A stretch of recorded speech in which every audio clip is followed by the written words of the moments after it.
Abdurracid aqui. Vou te ensinar a configurar a impressão digital no Samsung Galaxy S20 Exynos.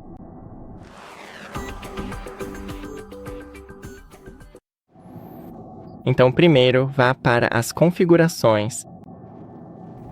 Vou diminuir um pouco o brilho para que você veja melhor. Agora, precisamos encontrar bem aqui o Segurança e Privacidade. Depois, encontre Biometria.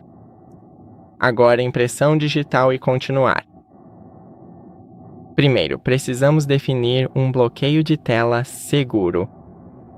Então, clique em Próximo. PIN, senha ou um padrão.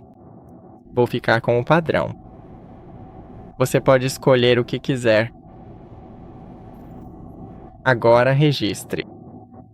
Então, pressione seu dedo dentro do círculo, levante-o quando o círculo estiver totalmente preenchido e faça isso mais algumas vezes com todos os ângulos do dedo.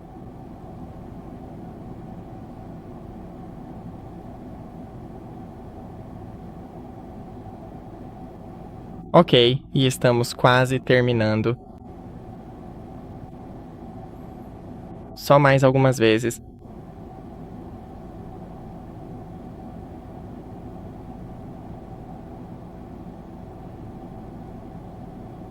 Ok, e pronto. Agora você pode adicionar outro dedo ou clicar em Concluído. E agora, como você pode ver, funciona. Obrigado por assistir. Não se esqueça de deixar um like e nos vemos no próximo vídeo.